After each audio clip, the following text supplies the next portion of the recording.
So Zohran Mamdani just became the first Muslim mayor of New York City. And 50 Cent, who is a New York native, is not too happy about that. In fact, he just posted this on his Instagram, saying rest in peace to New York City. And my job as someone who believes deeply in the public sector is to ensure that we're delivering public excellence. And that means every dollar that we raise, I want to be able to prove to you that it's every dollar that's being well spent. That's the relationship there. And I do have to say, even though we have a disagreement on tax policy, every time I get a death threat, I still listen to many men. And Republicans actively protect pedophiles. DL Hughley just lit up 50 Cent online, and he didn't hold back one bit. He called out celebs who act like they're still for the people, even though they've been living like millionaires for years. DL said he's sick of the hypocrisy. How these stars cry real one until real change shows up, then suddenly they're terrified it might actually help regular folks. So here's what went down. Zohran Mamdani just got elected as New York City's new mayor, the first Muslim mayor in the city's history, and easily one of the most progressive voices the city's ever had. His platform was all about rent freezes, affordable housing, and even free public transit. Basically, he's trying to make New York livable again for working people, not just the rich and powerful. But that's where 50 Cent lost it. He jumped online acting like the city was doomed, posting a photo of a tombstone that said RIP NYC with the year marked as 2025. Like, seriously? Then he doubled down by flexing a dinner pic with his crew, acting like the city's collapse was already official. That's when DL Hughley fired back, accusing 50 of being fake and turning his back on the same people he once claimed to represent. And now the drama's so big, even Mayor Mamdani himself had to step in and respond. Things are getting heated fast. Escape from New York? That's what 50 Cent's calling it, like it's some blockbuster movie starring himself. He's been bragging that all roads now lead to Shreveport, Louisiana, the city where he's building a massive $50 million entertainment hub with G-Unit Film and Television. He's got studio space locked down, a whole entertainment district in the works, and he's telling everyone, if you want to work with him, you better head south. Shreveport's the new kingdom of 50 Cent's empire. But here's where it gets messy. The reason 50's so pressed about Mayor Mamdani's win, it's all about money, big money. Mamdani's plan raises the income tax by just 2% for people making over $1 million a year, bumps corporate tax rates to about 11.5%, and cleans up that shady property tax system that's been letting billionaire penthouses slide by cheaper than homes in the Bronx. He even said he wants the wealthy areas, like Central Park South, to finally pay their fair share while working class families get some relief. The working people of New York have been told by the wealthy and the well-connected that power does not belong in their hand. Tonight, against all odds, we have grasped it. The future is in our hands. And that's when 50 lost it.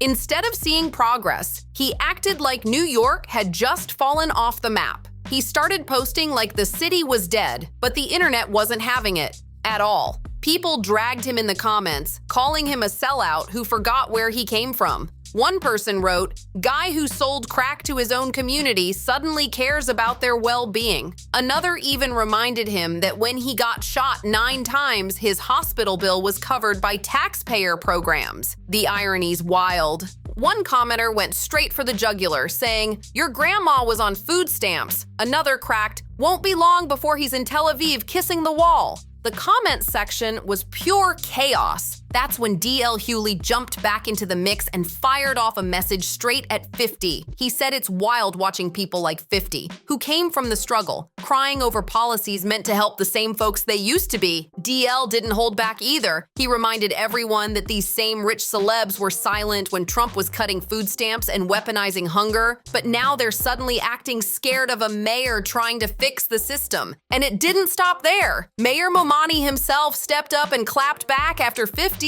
joked he'd pay $285,750 just to leave New York. Mamdani laughed it off, saying 50 clearly doesn't understand how taxing the top 1% actually helps everyone. But 50 wasn't done yet.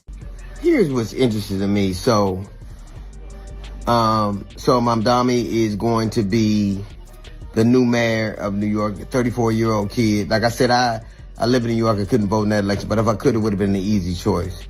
But here's what I really don't understand. The man who is actively trying to use hunger to get his political way, saying that people won't have food unless they do his political bidding, is saying that the man who wants to make rent cheaper, public transportation cheaper, and food cheaper is the one who is ruining in America. So the man who wants to starve you to get what he wants thinks that the dude who wants to feed you, house you, and get you, make you able to get around cheaper is the horrible one. That tells you everything you need to know about where we are. He reposted the mayor's response on IG and added a caption like he was still the victim, saying, "I think his intentions are good, but his tax plan is gonna run the big money out of the city. The back and forth is getting spicy." Then 50 added fuel to the fire by saying, "And if he defunds the police, they're gonna purge. All roads lead to Shreveport." Like, come on, that's straight up fear-mongering. What 50's doing here is a classic class scare tactic. Rich folks love to pull this move, threatening to leave the city every time someone even whispers the words higher taxes. But let's be real. New York's been hearing that same tired bluff since the 70s, and guess what? They almost never leave. Why? Because they know New York is the money. You can't replace the opportunities, the connections, the influence. It's all right here. Take billionaire hedge fund guy Bill Ackman, for example. He spent months attacking Zohran Mamdani during the campaign, not just disagreeing, but getting downright nasty. He posted racist stuff, painted Mamdani as some kind of dangerous radical, and even swore he'd pack up and move to Florida if Mamdani ever won. But guess what happened next? The minute Mamdani won, Ackman suddenly switched up his whole tune and tweeted, "Zohran Mamdani, congrats on the win. Now you have a big responsibility. If I can help NYC, just let me know what I can do." Like, really? What happened to that Florida plan? All of a sudden, he's volunteering to help the same guy he tried to destroy. That's the game. It was never about actually leaving. It was about scaring people before the votes were cast. The rich love to play the victim every time the power shifts, acting like the city's gonna collapse just because someone finally asked them to pay their fair share. Here's the truth. These billionaires don't really want to leave New York. This is where their empires are built, where the deals go down, and where all the money moves. They can talk all they want about moving to Florida or Louisiana, but let's be real. You can't recreate Wall Street energy under palm trees, no matter how low the taxes are. So what do they do instead? They bluff. They throw out threats, hoping politicians will panic and back off their tax plans. And when that doesn't work, they switch up the narrative, suddenly smiling, pretending to be team players, acting like they were on board the whole time. It's a hustle, and the whole Ackman and 50 Cent situation proves it perfectly. The second their pockets get challenged, they start spreading fear, talking like they care about the working class, but they're not going anywhere. They'll stay right here, richer than ever. And about that second part of 50's rant, the whole defund the police panic, that's another twist. If 50 actually paid attention to Mayor Mamdani's policies, he'd know Mamdani never said he was cutting off law enforcement. What he did say was he's rebalancing the budget, putting more money into housing, mental health, and community programs instead of pumping endless millions into a police department that still can't stop the violence. That's not a purge, that's just common sense. Cities that invest in their people, not just punishment, always end up safer. So while regular New Yorkers are stressing about rent, jobs, and the subway, 50's out here panicking about a small tax bump he can easily afford from his mansion in Houston. And that right there is the real disconnect. D.L. Hughley was calling out that exact moment when someone who built their whole brand on get rich or die trying suddenly acts like the real problem is poor people just trying to survive. It's wild. At the end of the day, this whole mess isn't just about 50 Cent or one billionaire throwing a tantrum. It's about a pattern.